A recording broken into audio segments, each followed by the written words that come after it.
we have got the inaugural NBA mock draft for the Put You On Game Yes. podcast. We're You. going to be going through the lottery. That means picks 1 through 14. And we're going to be alternating as if we are the GMs of the teams. And we're going to be selecting pick by pick based on best player available or fit, whatever we feel in that moment. And we're going Yeah. to select our picks. So, Suji, you have the first pick for the Detroit Pistons. The clock starts now. All right. Picking number 1 overall for the Detroit Pistons, we will select Cade Cunningham. Yay! Yay! Yeah, I mean, like, to me, this pick is pretty straightforward. He seems to be the best overall prospect coming out of Oklahoma State as a point guard, 6'7", 220 pounds. Can score the ball, is an awesome playmaker, good rebounder, has the size to be a excellent defender, and has shown defensive prowess as well as rebounding ability, and is also a really good shot maker. You know, he can make it from 3, he can shoot free throws, he can get to the paint and score almost at will, and has just the best tools to be a franchise player. A lot of people, I've heard some similar comparisons to like guys like a Luka. I don't know if I would go that far, but just in terms of his size and ability, he gives you so much to just froth at the mouth over, especially at a point guard being 6'7". He's someone that I think is going to be really special, and Detroit needs a transcendent player like that. Yeah, I think like everything that you said, he's incredibly valuable. There's literally nothing he can't do. So he's an incredible value. He's an incredibly valuable archetype in the NBA. I think that he has a very good chance wherever he goes to be a good player because you can just plug him and play him anywhere. So I think Detroit is going to get a really good one. I think it was basically the Cade Cunningham sweepstakes for the most part. So, good pick, Detroit. All right, number 2. The Houston Rockets. This is a tough one. But I was debating whether to go best player available or to go for best fit. But I think I'm going to have to go best player available and take Evan Mobley at number 2. Evan Mobley is a big man out of USC. I think he's a potential star. He can literally fit on any team in any situation. He has a great feel for the game. He's an elite passer for his size, very versatile defender, an expert at defending without fouling, which is incredibly valuable. Good shot blocker. He can score inside from post-ups or he can score outside. So he's really versatile. I think he might be one of the most versatile players in the draft. So I'm going to have to go Evan Mobley. I debated Jalen Green because I think he might be a better player alongside Christian Wood.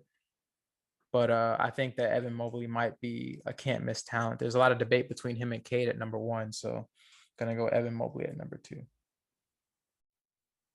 All right. I can't really disagree with that pick because a lot of consensus and from 1 to 3 can be really flipped.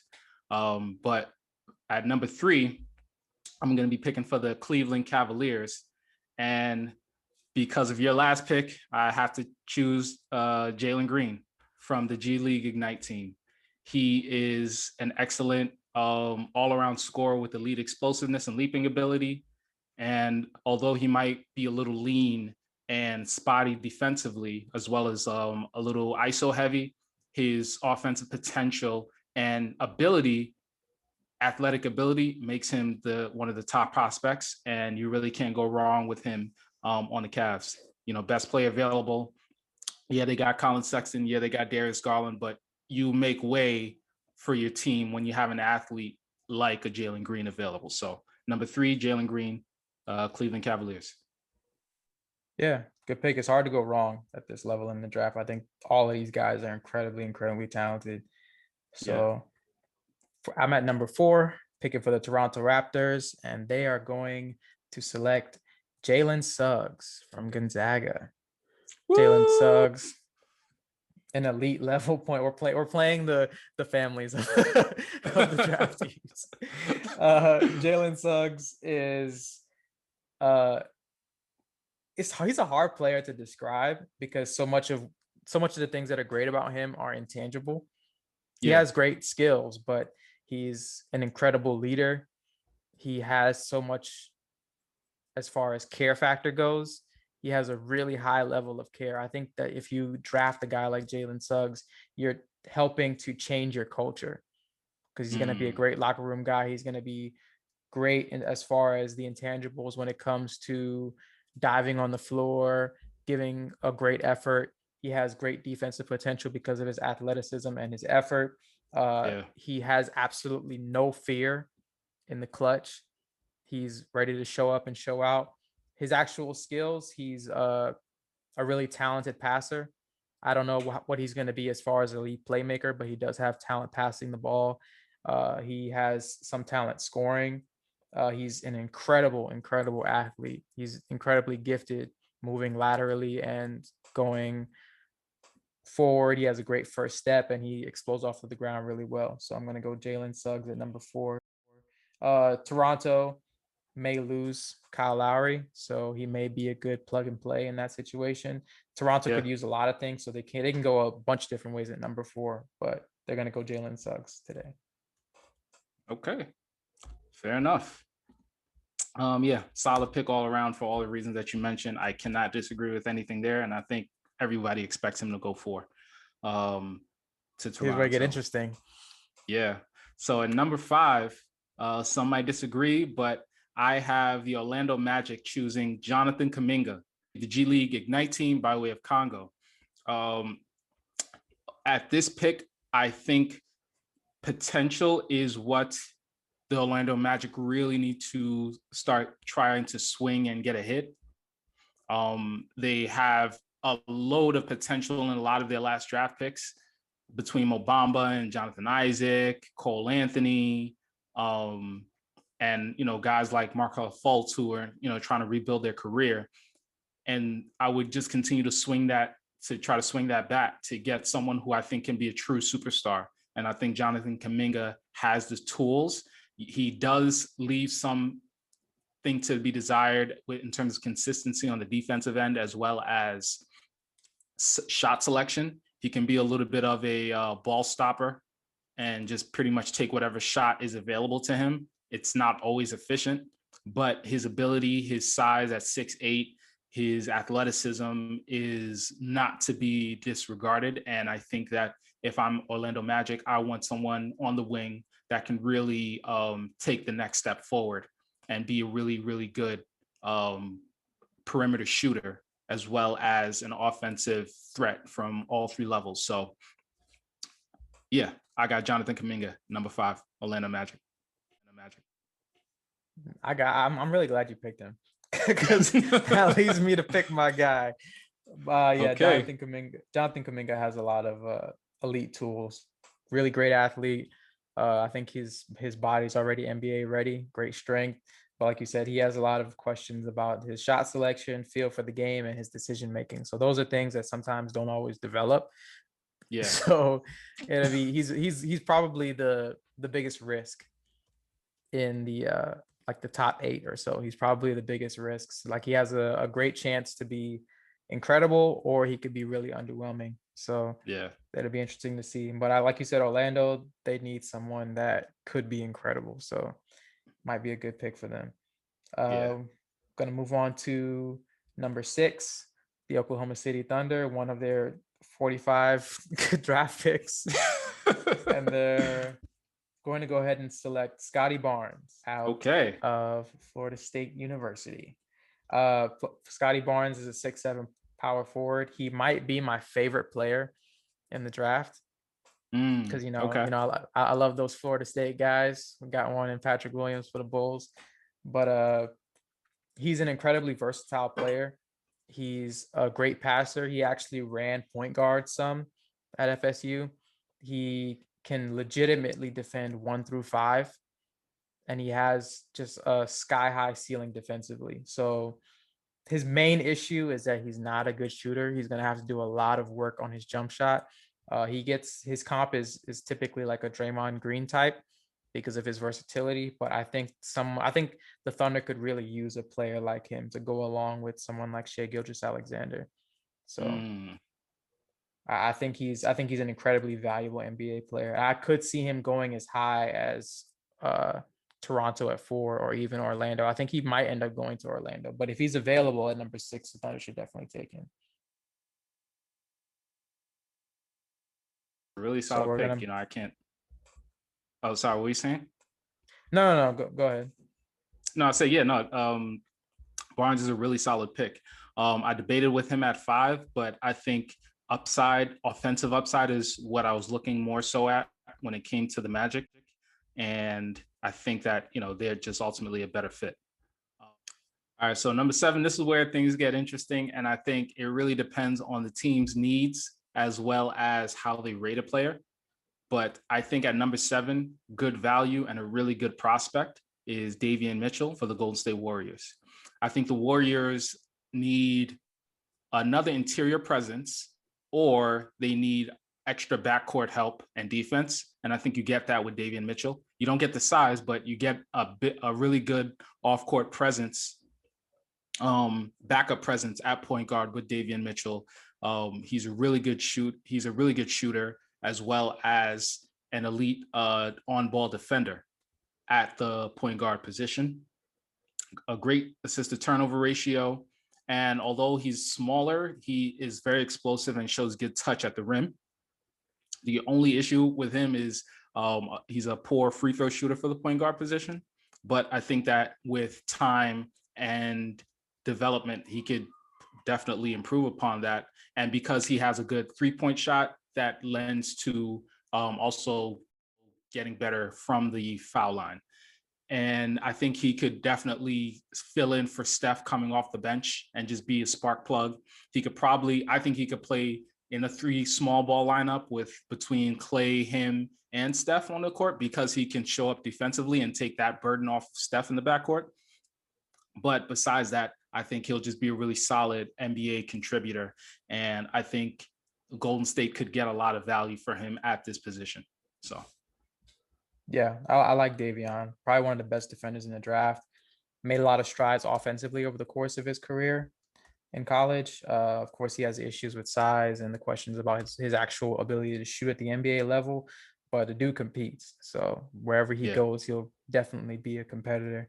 I'm going to be picking number 8 for the Orlando Magic again.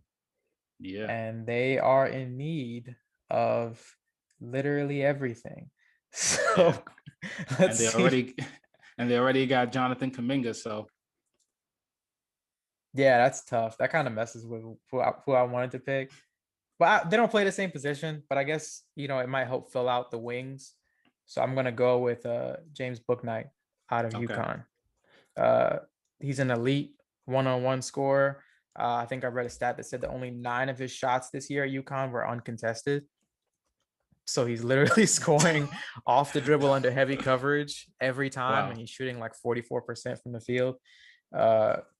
Yeah, so he's just a bucket. I think he's probably one of the more likely players outside of the top 4 that's going to be able to average 20 points a game at the NBA level if you were to project out. Not yet a great jump shooter, but he has room for improvement. He's 80% from the free throw line. But yeah, just a bucket. And I think that Orlando could use that kind of guy. They don't really have that many guys on the roster that are good shooters. They have a lot of rangy athletes and they have a couple guards, but they don't really have a good enough scoring wing since they got rid of Evan Fournier. So yeah, that's my pick.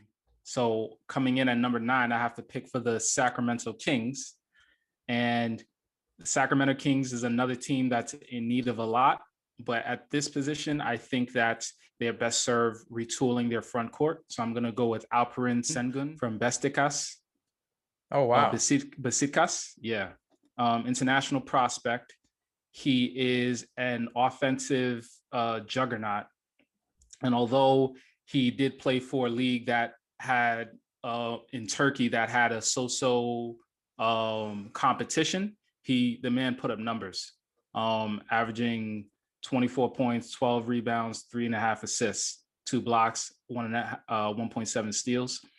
The blocks and the steals probably comes from his relative size, because he does leave a lot to be desired defensively, but offensively, he shoots well from the free throw line. To me, he's akin to a guy like Enes Kanter and can really be potent offensively. You just hope that he can just commit to some degree on the defensive end.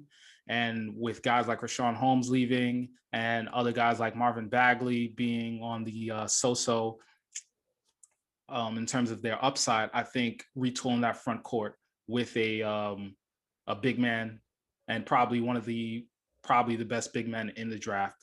So I think that's good value at number 9 here. It is. It is. I was kind of hoping you weren't gonna take him. So, yeah, I gotta do some thinking. Good thing there's a running 5-minute clock. I'm kidding. It's a podcast. I can't do that. But I'm gonna be picking at number 10 for New Orleans.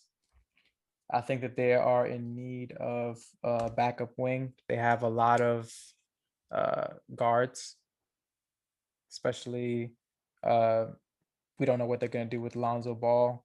They've got Kyra Lewis as well. So they have a lack of depth at backup wing, and it's hard to find a big man fit next to Zion. So my pick is going to be Franz Wagner from Michigan. 6'9" forward, good defensive ability and awareness. He's a really, really good playmaker for his size. He's essentially just a really smart basketball player. I don't think that his ceiling is incredibly high. I don't think he has any kind of all-star potential, but he has a really, really high floor. I think that he's going to be at least a solid, potentially plus NBA starter in the league at some point in his career. So I think that's a good value for New Orleans, and that's going to be my pick. So you got Wagner.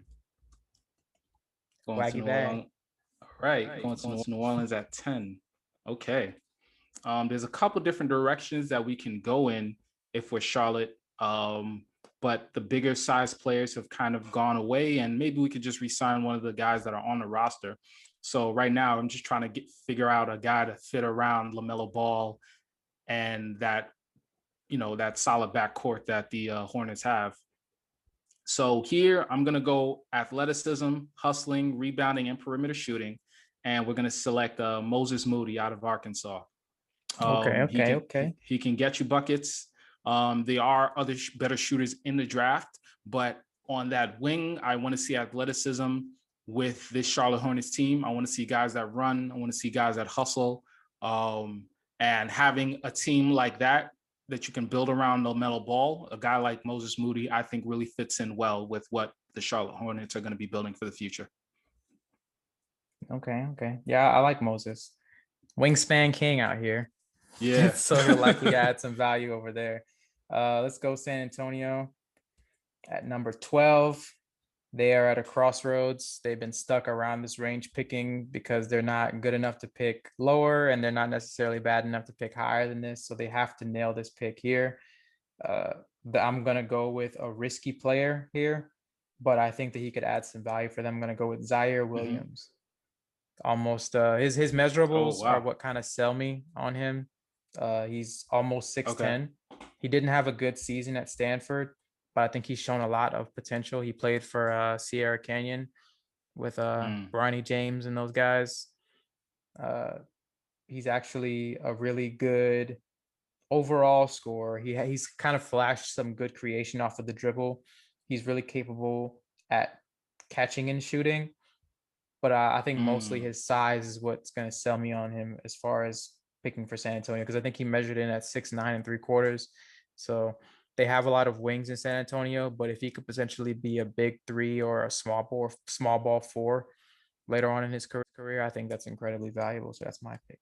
Yeah. Okay. So yeah, that was a solid pick for the San Antonio Spurs, but we're going to move on to the number 13 pick that the Indiana Pacers have. And I think that at this point in the draft, they should just choose to build around the core that they already have between Sabonis, try to do their best to try to re-sign Miles Turner. I think he's a free agent, right? Yeah, I believe so. Yeah.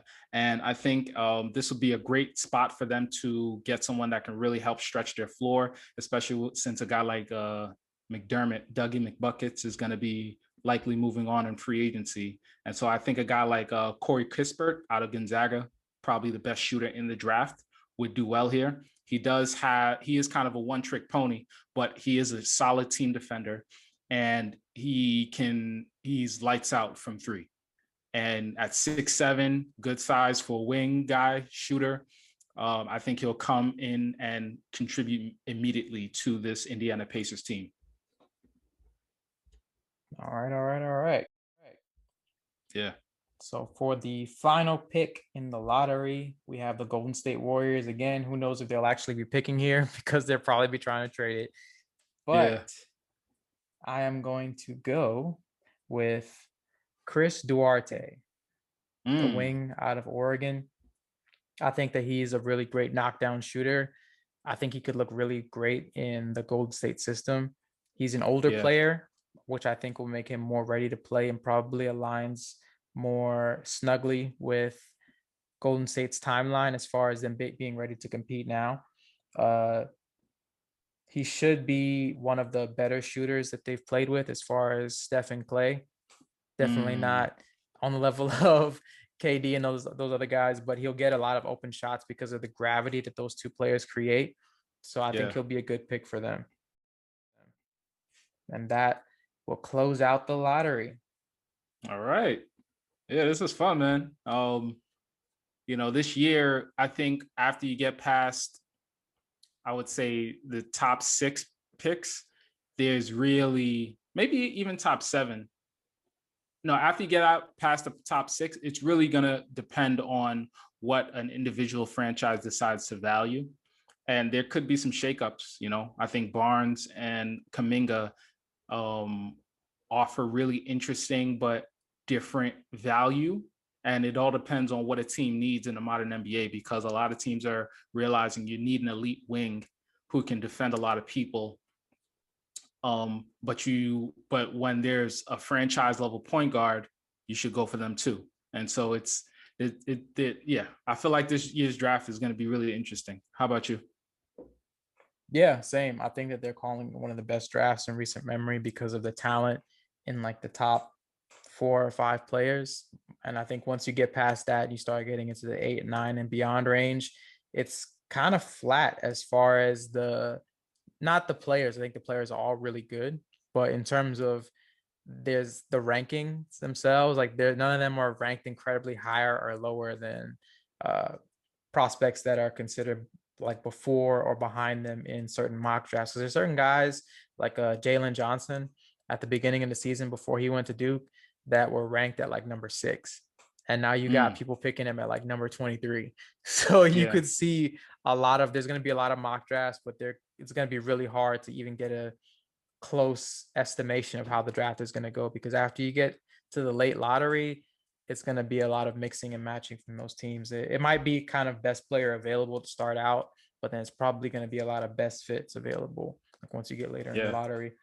But we'll be back next week because the draft is going to happen on Thursday. We'll be recording next Saturday, so we'll have all of the draft coverage for you.